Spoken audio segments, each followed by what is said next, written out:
অজ্ঞতায় পরিপূর্ণ আপনার এ বচন মহারাজ। এ বিশ্বে পুত্রী লাভ করাই সর্বোপরি সৌভাগ্যের। ভুলে যাবেন না, যিনি কেবল পুত্রীদেরই জন্ম দিয়েছিলেন সেই দক্ষ রাজাকে আমরা প্রজাপতি আখ্যা দিয়েছি। ওনার পুত্রীদের মাধ্যমে সকল জীবের জন্ম। মহারাজ ধ্রুপদ, এই সত্যকে হৃদয়ে গেঁথে নিন। যজ্ঞের ফলে যে কন্যার জন্ম হবে সে আপনার সমস্ত ইচ্ছা, সকল আশা পূর্ণ করবে। সে সমগ্র আর্যাবর্তে ধর্মকে স্থাপন করার ক্ষেত্রে নিমিত্ত হবে।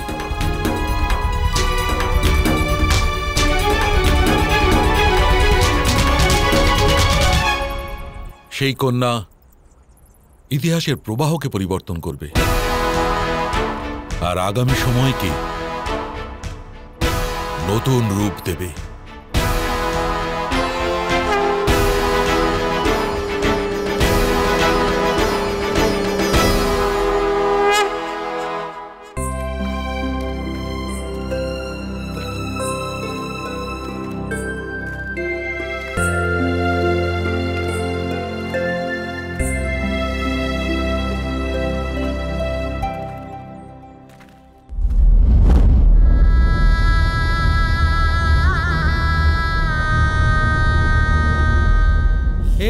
বিশ্ব সংসার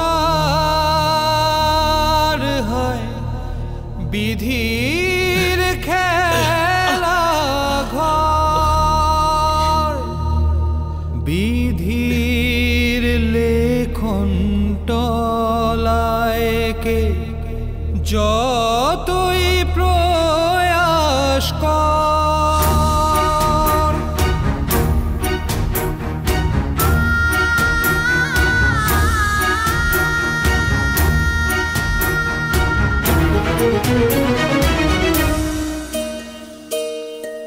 নিয়তি বড়ই শক্তিমান, নিয়তি বড়ই শক্তিমান। সুখ দুঃখ এক ডালের পাখি, বিধির এই বিধান।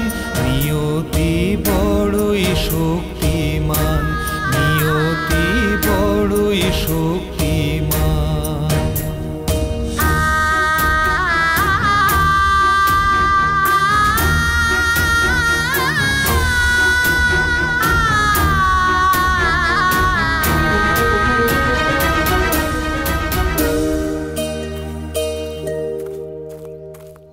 ভোজন এনেছে অর্জুন? চলো, এবার সব কার্য পরে হবে।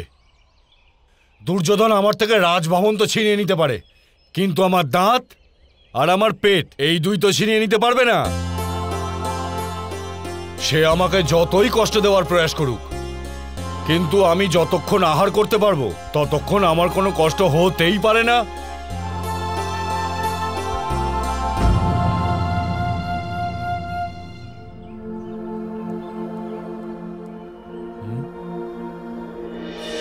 আপন বলে আর কিছু নাই, শূন্য আজ সব স্বপ্নেরই ঠাই। সকল আশাই আজ নিরাশা, কেউ বোঝে না কালের ভাষা। অন্ধকারেই চলতে হবে, অন্ধকারেই চলতে হবে। সহায় ভগবান, নিয়তি বড়ই শক্তিমান, নিয়তি বড়ই শক্তিমান। মাতা,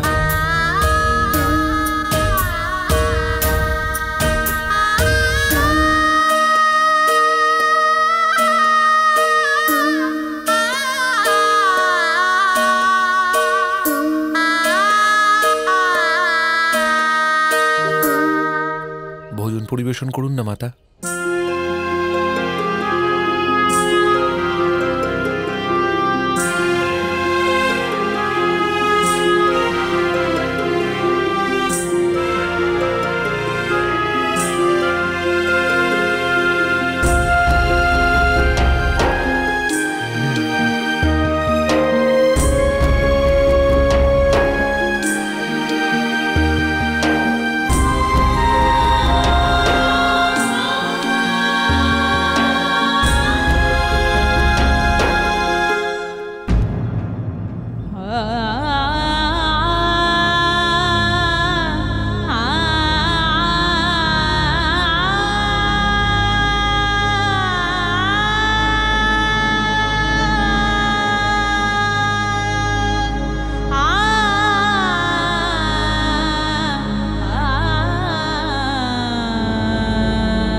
আরম্ভ করো।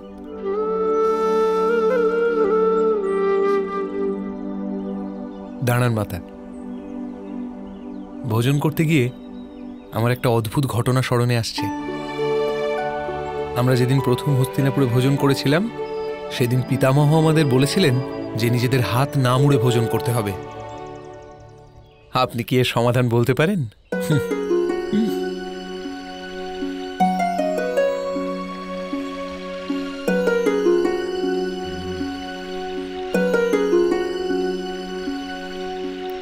হাত না মুড়ে?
মাতা, যতক্ষণ আমরা একত্রে আছি আপনার চোখে অশ্রু থাকতে দেব না।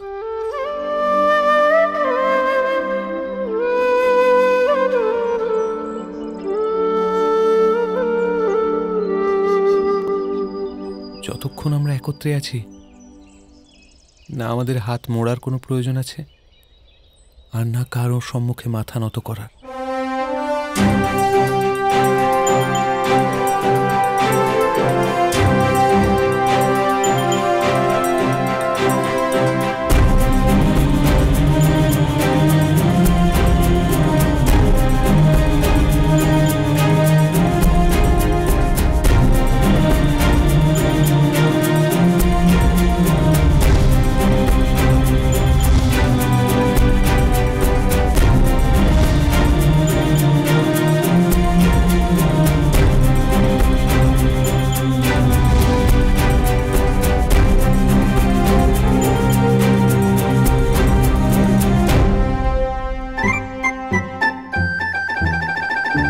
কিন্তু ভ্রাতা ভীমকে সকলে মিলে ভোজন করাতে হবে। আমি একা ওনাকে প্রতিদিন আহার করাতে পারবো না। ভ্রাতা ভ্রাতা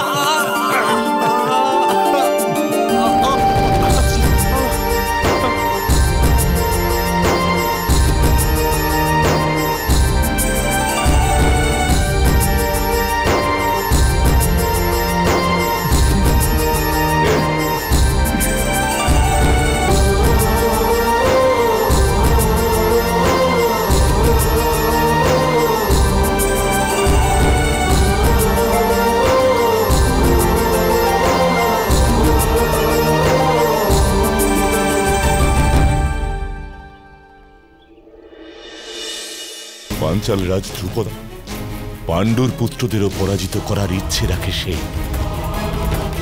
দ্রোণের মুণ্ডচ্ছেদ করতে পারে এমন এক পুত্র লাভ করতে চায় সে। নিজের রক্তবিন্দু আহুতি দিয়ে আমি দাবি করছি এমন এক পুত্রের যে দ্রোণের শিরচ্ছেদ করে আমার চরণে অর্পণ করে।